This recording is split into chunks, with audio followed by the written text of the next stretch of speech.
Good morning, sister. Happy winter. This morning at my house, so I'm sitting at my kitchen table.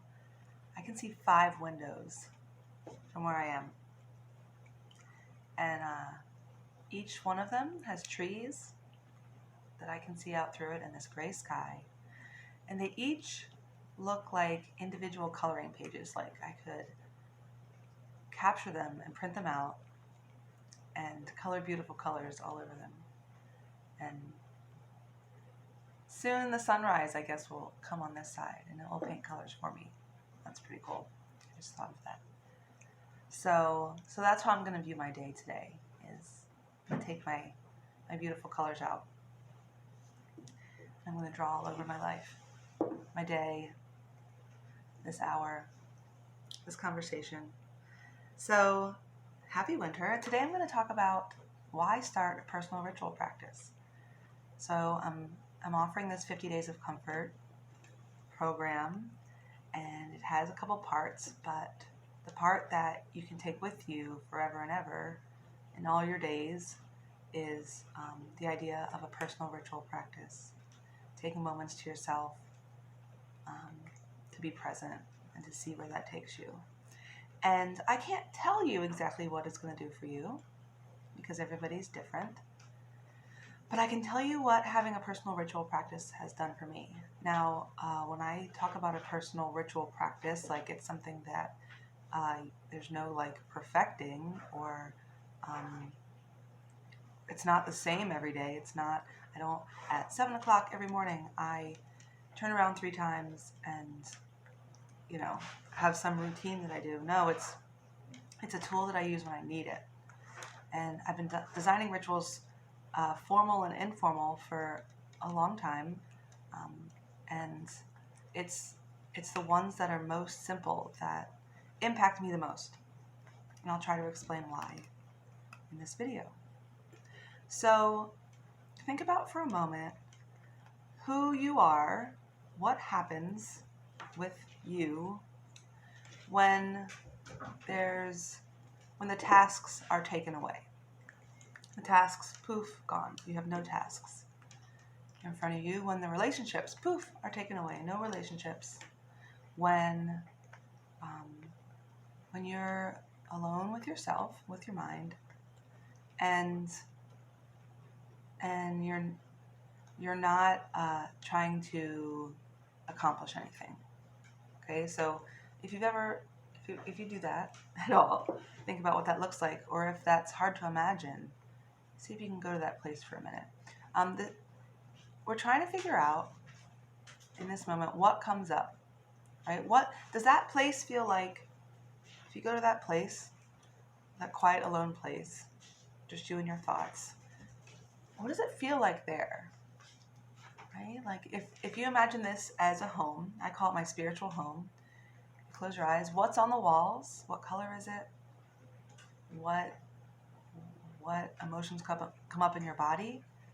What thoughts do you expect to have? And how do they affect you? Right? So we all have beliefs about the world, about our place in the world, how we fit in, how the world works, and this idea of what is ultimate truths out there, right?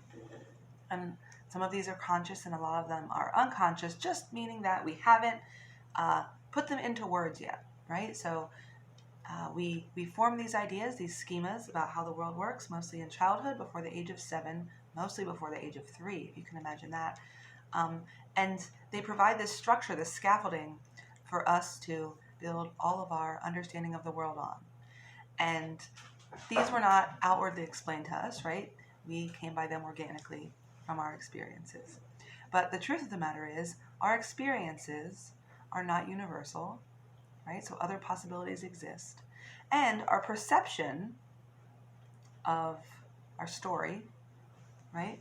Our perception, the story we make about our experiences, is not the only perception that is possible. In fact, there's a lot, right? So we exist in these spaces, right, based on the scaffolding and then based on our perception and our story. But I mean, all of this is not set in stone. Okay, but when we have moments to ourselves, when we are quiet, we go to these places, and up come all these beliefs, right?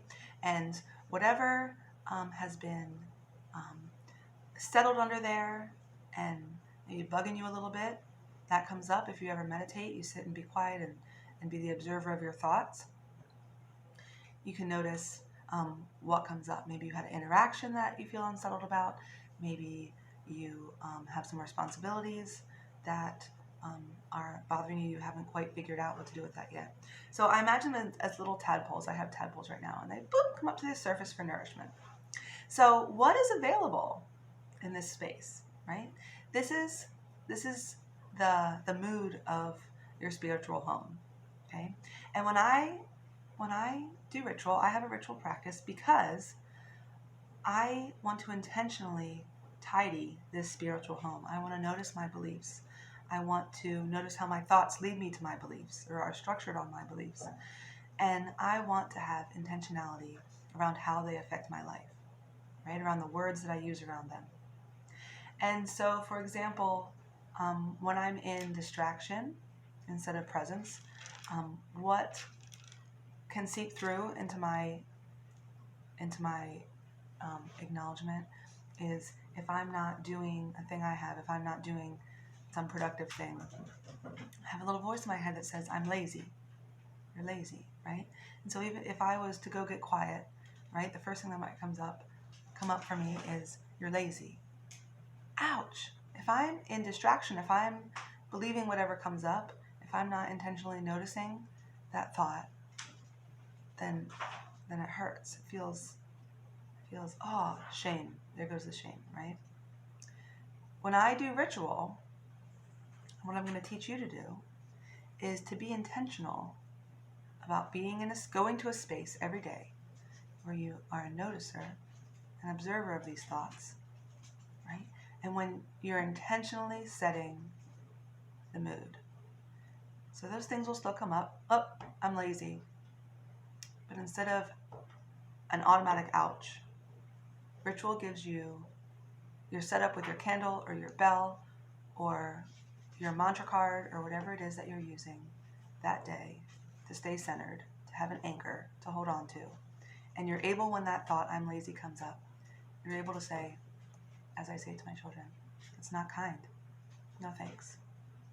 Right? And you're able to pick a different thought or try to let it go without replacement.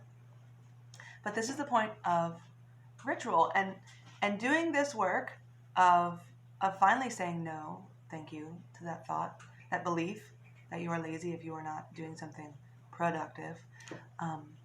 You start to tidy up the spiritual home, right? So that when you go there every day, another piece is picked up, right? Or maybe it takes a week to pick up that piece because it's really difficult to decipher or to navigate, or you need to have a conversation with someone and to get another outside perspective, right?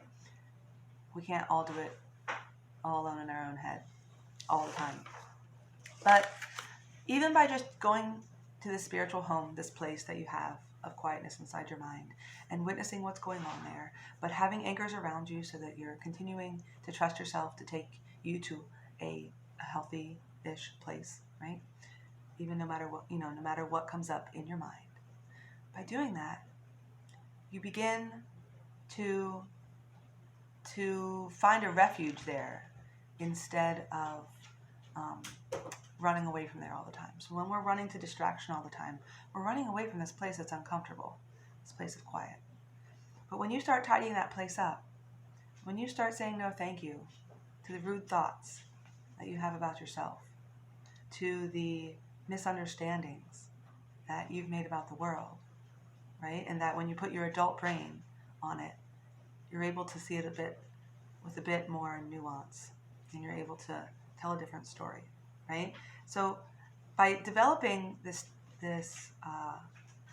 redecorated spiritual home, right, you now have a respite, a haven, a home that, you can have a home that doesn't feel so great. Maybe you already have had that experience, right? in your physical home. But you can create for yourself a spiritual home that you can take with you everywhere you go and is accessible every single moment. And maybe that place isn't a very comfortable place right now.